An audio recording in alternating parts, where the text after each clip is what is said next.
स्वागत है आपका दोस्तों। मेरा नाम कुमार है और आप देख रहे हैं हमारा चैनल सिली टॉकीज। तो आइए बढ़ते हैं हमारे आज के स्टोरी की तरफ। ये बात 8 सितंबर 2013 की है। रोहित काफी सालों के बाद अपने घर वापस आ रहा है। वो काफी खुश है क्योंकि वो अपने दादा और दादी से पूरे 8 सालों के बाद मिलने वाला है। रोहित एक इंटरनेशनल कंपनी में काम करता है, इसलिए उसी घर जाने का वक्त नहीं मिलता। लेकिन आज रोहित बिल्कुल एक्साइटेड होकर एयरपोर्ट पर लैंड करता है। तभी वो यह देखकर हैरान हो जाता है और कहता है, आज दादा और दादी मुझे लेने के लिए क्यों नहीं आई? पर पहले तो आया करते थे। यह कहकर रोहित ने अपने टाउन के तरफ जाने वाली बस पकड़ ली। वो पूरे रास्ते में यही सोचता हुआ जा रहा था कि कहीं दादा और दादी को कोई प्रॉब्लम तो नहीं। अब रोहित अपने घर के दरवाजे पर पहुंचता है और बेल बजाता है और जोर से आवाज लगाता है, दादा दादी मैं आ गया, दरवाजा खोलो, देखो मैं आपके लिए क्या लाया हूँ। पर अंदर से कोई रिप्लाई ना मिलने के बाद रोहित विंडो के थ्रू अपने घर में पहुंचता है। वो ये देखता है कि उसके दादा और दादी एक कमरे में सो रहे हैं। तभी वो बोलता है, दादा दादी मैं आ गया, आप लोग मुझे लेने क्यों नहीं आए? तभी दादाजी उठकर धीरे से बोले, अरे बेटा तुम आ गए, कितने सालों बाद तुम्हें देखा है। इधर आओ बेटा, हमारे पास बैठो, मुझे तुमसे बहुत सारी बातें करनी है। रोहित और दादाजी काफी देर से बात कर रहे थे। तभी उसकी दादी ने दादाजी से कहा, आप बहुत बात करते हो जी, देखो तो इतनी सालों के बाद हमारा पोता आज घर आया है, उससे खाने के लिए नहीं पूछेंगे क्या?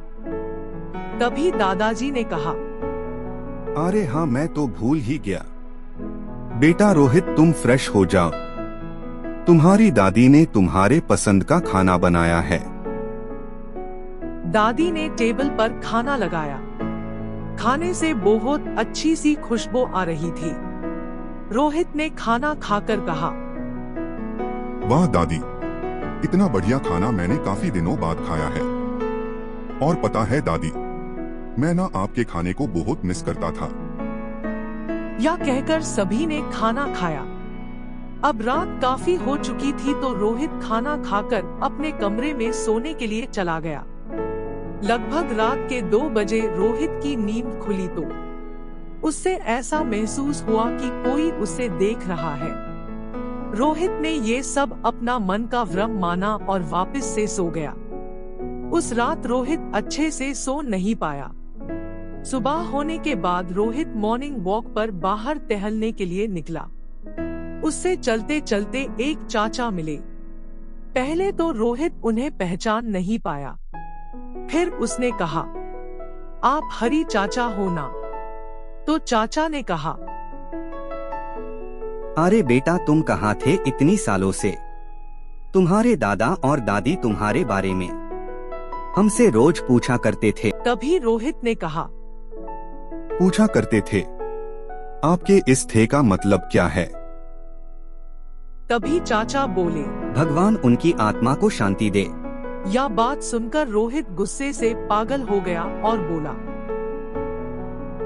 आप पागल हो गए हो क्या? ये क्या अनाप शनाप बोल रहे हो? मैं तो अभी अभी अपने घर से आ रहा हूँ और मेरे दादा दादी बिल्कुल अच्छे और स्वस्थ है। बेटा मैं जानता हूँ कि ये बात तुम्हारे लिए मानना थोड़ा मुश्किल है। आज से करीब 2 साल पहले उनकी मौत हो गई। वे लोग दिन भर तुम्हारे बारे में ही सोचते रहते। हम जब भी उनसे मिलने जाते तो वो बस तुम्हारी ही तारीफ करते रहते कि मेरा पोता ऐसा है वैसा है। रोहित के पैरों तले जमीन निकल गई। उससे अभी भी चाचा के बातों पर यकीन नहीं हो रहा था। तभी रोहित एक झटके में अपने घर की तरफ निकल गया। वो यह सोच रहा था कि ये सब झूठ है। वो सीधा घर जाकर ही देख लेगा। रोहित अब रास्ते में बस यही सोच रहा था कि ये चाचा का दिमाग खराब हो गया है, कुछ भी बोलते हैं। रोहित अब आश्चर्य होकर घर में कदम रखता है। वो आवाज लगाता है, दादा दादी आप लोग कहाँ हो? दादा दादी कोई तो कुछ बोलो। रोहित के काफी आवाज लगाने के बाद भी घर में कोई हलचल नहीं होती। रोहित अब घबरा जाता है। कहीं ये सब बात सच तो नहीं? अरे नहीं नहीं, मैं भी क्या सोच रहा हूँ। रोहित अब बगल वाले चाची के घर में जाता है। वो हड़बड़ाते हुए उनसे पूछता है, चाची, मेरे दादा और दादी कहीं गए हुए हैं क्या? तभी चाची ने कहा, बेटा रोहित, ये तुम हो क्या? बहुत सालों बाद दिखे हो। तुम्हारे दिमाग में अपने दादा और दादी का ख्याल कभी नहीं आया क्या?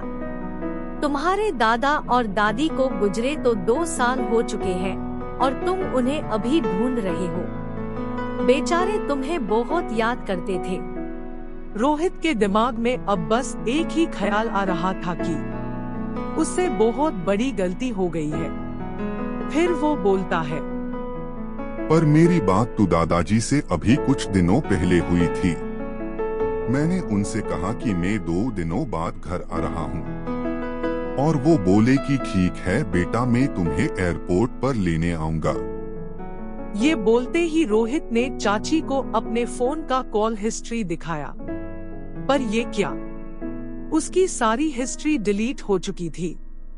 अब रोहित को कुछ समझ नहीं आ रहा था। रोहित अब अपने घर वापस जाता है।